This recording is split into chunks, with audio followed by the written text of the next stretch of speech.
The Indiana Fever faced off against the Chicago Sky in a blowout victory. And going in on the Chicago Sky. They're not going to be pushed around anymore. Even in the midst of all the talk yesterday, you have a Sophie Cunningham, you have a Natasha Howard, and you have a DeWanna Bonner.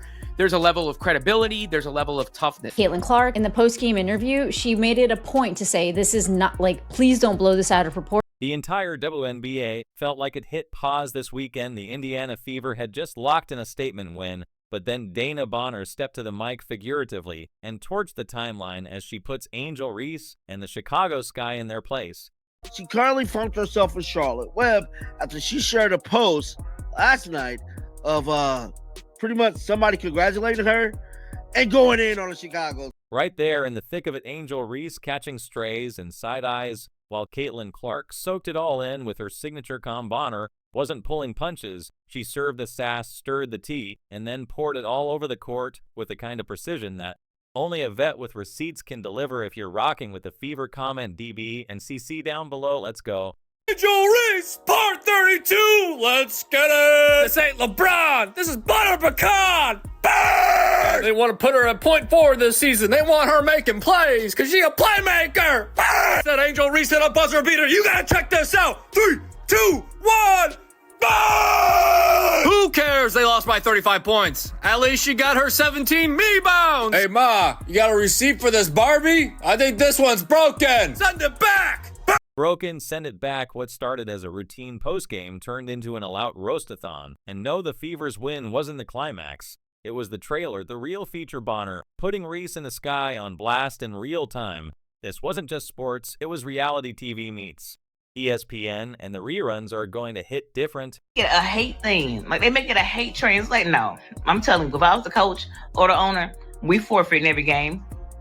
Either we forfeit and Angel will not be in attendance. Angel Reese fans is calling race, like they're sparking a race war on Twitter right now, and it's starting to get national attention. They're attacking white fans, black fans. From the very first whistle, you could feel the voltage in the building. The air was thick with expectation, and the Fever came out like they were tired of everyone's doubts, quick, aggressive. Good position. Clark pulls deep one left wing. Caitlin Clark is her. Natasha Howard able to lay it in to Boston. Her jumper is good. I think we have a group that's much like the Pacers. We've got a lot of great balance. Still on the bounce. 3 seconds to go in the half. Caitlin, left wing, off balance, 3. Got it! Caitlin connects ahead of the halftime buzzer. She is 1 of 1. Every touch of the ball was a statement, and Caitlin Clark, she didn't just run the offense, she composed a symphony. But the biggest twist of the night, Indiana didn't just match the Sky, they dictated everything, and Dana Bonner, she looked like she'd circled this game on her calendar, highlighted it, and scribbled revenge in all caps. Dana Bonner, man, Indiana Fever on became the third all-time WNBA leading scorer in history. Caitlin Clark looks like she's going to be the MVP of the league. Angel Reese made a fool out of herself, and we won by 100, and I won. So we're back in the good mode, back in the winning. Yesterday was tough with the Celtics, but we're back, baby, and it all starts with who? CC, 22. Angel Reese came in with her usual attitude, big talk, big gestures, but this time she ran into a different kind of fire. Not loud, not flashy, just ice-cold execution. Indiana smothered her like a bad rumor. She got her double-double sure, but it felt like a stat. For the box score, not the story of this game, belonged to the Fever, and the mood shift was obvious. Bonner and Clark didn't just show up, they owned the place, and every move they made told Angel in the Sky, this isn't your house. Much passion for basketball as she did for her hate for Caitlin Clark. And her get up, scream in her face. You should be thanking her, because you would have missed another wide-open layup. They say, but don't lie. Oh, she gonna cry. Wah, wah, bang! 35% from the field. Trash! She had 5 turnovers. Trash! There are living human beings that breathe, that enjoy this kind of basketball. To the psych ward you go! Burn! It's like driving by a car wreck. I can't help myself. I can't stop watching. Burn! As the game wore on, the attention didn't stick to Reese, because she was shining, it stuck to her, because she was folding her usual confidence, cracked every clunky drive, every missed opportunity. It all chipped away at the facade. The fans noticed, her team noticed, and you better believe Bonner noticed, and she didn't just feed off it, she made it her fuel. Donnie Carr, Angel Reese relies on the dramatics to generate attention. Because just like Donnie, she can't maintain attention based on skill. And the attention-seeking behavior, it started immediately yesterday as Angel Reese and the Chicago Bravado decided that they were going to disrespect the country by refusing to come out for the national anthem. She immediately loses her temper. She could not believe Caitlin Clark stole her moment. Angel Reese gets off the ground very slowly, because everyone seems to be moving in slow motion in the WNBA. The Angel Reese fan base is full of toxicity right now because they is extremely embarrassed that Angel Reese came to Indiana and laid. Ree left picking up the emotional pieces, wasn't even holding the narrative anymore. The spotlight had swiveled away from her stats and locked onto Bonner's message. This wasn't a win, it was a declaration. A veteran just took center stage and claimed her territory in bold ink.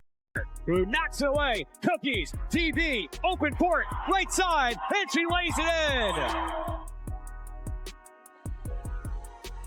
Ree left picking up the emotional pieces, wasn't even holding the narrative anymore. The spotlight had swiveled away from her stats and locked onto Bonner's message. This wasn't a win, it was a declaration. A veteran just took center stage and claimed her territory in bold ink. One more free throw for Bonner. It's in the air, and it's good. DeWanna Bonner now third in WNBA history in scoring. 7,489 points and counting. And here's the ovation for Bonner.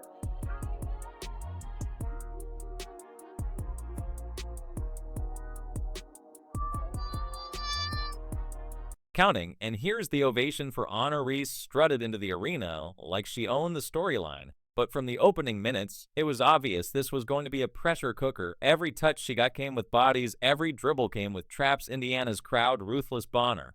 Even worse, there was no daylight, no rhythm, just relentless intensity, like the Fever had a personal vendetta against her highlight reel. DB is somebody that, is a Hall of Famer, like a legend, not only a good basketball player, a great person, a great leader. The strongest voice in our locker room is hers, and it's fun to have been around here now for about a month just to get to learn from her and soak it in, and I'm really happy she got to do it at the free throw line and all the fans could go crazy and cheer for her because she certainly deserved that moment, and it was really awesome to see and be a part. Bonner didn't just play defense. She orchestrated a shutdown in Clark. She was the steady hand orchestrating plays, while the Sky scrambled to figure out what decade they were in. What looked like a game on paper turned into a masterclass in dominance and precision. Angel Reese tried to battle back, grabbing boards, diving for scraps, clawing at momentum like a contestant on a rigged game show. But something was clearly off. The usual confidence in her movements, that loud, proud energy she brings to the floor. It looked deflated. Her steps weren't commanding. They were searching the Fever's game. Plan was like a heat-seeking missile, and Ree was the target, and Bonner, she didn't need to yell. She just moved like a queen in a chess match, locking eyes with Reese after every bucket, every stop, every humiliation. Her message was silent but deafening. You're not ready. This is the post. I'm going to have to put allegedly on there because DeWanna Bonner deleted it. But allegedly, this is the post DeWanna Bonner put on X. And it stated, congrats to DeWanna Bonner. Chicago needs to get it together. People's kind of pointing fingers at DeWanna Bonner like, you know what? You shouldn't have shared that. She can share what she want to share. Now, I believe she later deleted this post. But, man. Watch this, bro. Watch this. Let's head on over to X. Then came the viral spark that lit up the internet like a halftime fireworks show gone rogue. Bonner reposted a congrats message, simple, sweet, until fans noticed the subtext, the very intentional shade hiding in plain sight. It wasn't just celebration, it was a precision strike at the Sky, and their golden child in under an hour. The post had dissect threads longer than most college essays. People were zooming in on punctuation, emoji placements, even font choices, trying to decode how much salt was layered into the digital dagger. Angel wasn't just facing defeat, she was drowning in a sea of memes, commentary, and she's not that girl tweets. And DeWanna Bonner represents the old guard, if you will. Not that she's acted like the old guard or in any of the stereotypical ways that the old guard has been portrayed, but just because she is and has been a fixture of the WNBA, to the point where she became the third all-time leading scorer obviously, in that game. And Bonner chose to go to the Fever, which surprised some folks, but shows you more so that it was a basketball-related decision. She knows it's a chance to win another championship. She knows it's a chance to, be a part of a great collective and group, a moment in time, a moment of support, and she expressed how much she. Suddenly, none of it was about points or rebounds or plus-minus ratings. It was about narrative control and Dana Bonner. She owned the plot. Ree, once the face of swag and defiance, was suddenly the background character in someone else's feature, standing in the wrong light, looking more confused and confident. People don't like anybody associated with Clark. Just ignore them. The people that they refer to is none other than the Angel Reese fan base, man. The Angel Reese fan base is full of toxicity right now because they is extremely embarrassed that Angel Reese came to Indiana and laid a goose egg. Now, granted, she did get a double-double, but a goose egg is a goose egg. And I'm telling you right now, she laid the biggest goose egg on national. Meanwhile, at the center of the storm, doing absolutely nothing to stir, it was Caitlin Clark. No antics, no side glances, no fake tough guy moments, just surgical basketball. She ran the floor like a general, calling out screens, firing dimes, and dropping logo threes like she was printing receipts while Ree was stuck in emotional quicksand. Clark was writing poetry. In motion, her game wasn't loud, it was lethal. The way she sees plays before they happen, that's not luck, that's legacy in the making. Regular season is here, and we have no more time for flirting, folks. We have no more time. It's time to get serious about our business. And Caitlin Clark handled her business game 1. 20, 10, and 10. 20, 10, and 10. Caitlin Clark and the Indiana Fever, what did the kids say? Belt to ass. Oh, yeah. La cucaracha, la cucaracha.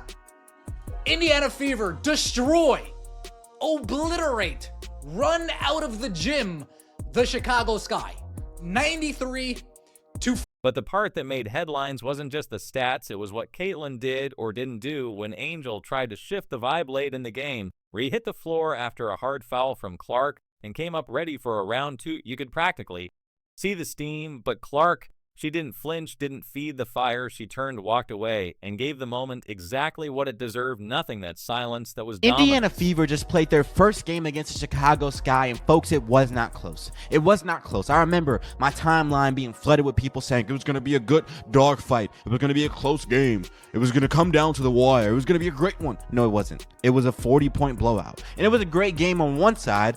On the other side, it was a little questionable. It was a little questionable. But we got to see Caitlin Clark in full force. We got to see the new and improved Caitlin Clark. I can't wait to break down the film in this video for you guys, man. She looked amazing. She had a triple-double, a 20-point triple-double. She shot it nearly 50% from the field. She shot it 50% from the 3, y'all. She had 4 blocks. The defense was there. The defense was there. The playmaking was there. The rebounding was there. Everything was there. She looked like the best player in the W. She knew what had just happened, knew the sky had been dissected, knew ESPN was already prepping the highlight reel and the takes. But she stayed quiet. Why? Because when you've got the scoreboard and the stat line, you don't need to shout in a league where every post play and pout goes viral. Sometimes the most savage thing you can do is nothing. Angel Reese gets up, Aaliyah Boston shoves her, gives her a little stiffy. Hey, don't come at Caitlin. But look at her, Angel Reese upset. Oh my gosh. Hey man, this was hilarious. Look, Angel Reese was pissed. Look at her, she was still going out there a little bit. Look, took the jersey out. What's going on? And let's not forget Dana Bonner made history too. She showed the league she's still elite and not here for mentorship cameos or token vet minutes. She didn't just hoop, she sent a message. Clark made headlines, Bonner made a point race. She walked away with a wake-up call wrapped in a loss and delivered by 2 women who had nothing to prove and still did. I thought Angel Reese and Caitlin Clark were cool, but I don't know, man. The way Angel got up, she was like, Look at her. Ooh. I mean, she was getting after it, fam. Oh my goodness. Now, the funny thing was Caitlin Clark sniffing, walking away. Hold on, let me see if I can get a good angle. Oh yeah, look. watch Caitlin Clark's face right here. Watch this. just a game, it was a layered cinematic takedown, a duel of generations of composure versus chaos, and if tonight told us anything, it's that this new WNBA era isn't coming, it's already here, and it brought fireworks. If you're rocking with a Fever, comment DB, and CC down below, like, subscribe, and turn on all notifications so you never miss out. Click the video on the screen, and we will see you in the next.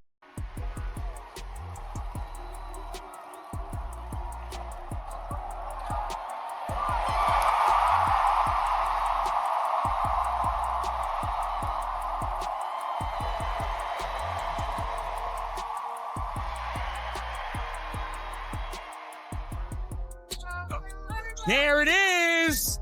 Let's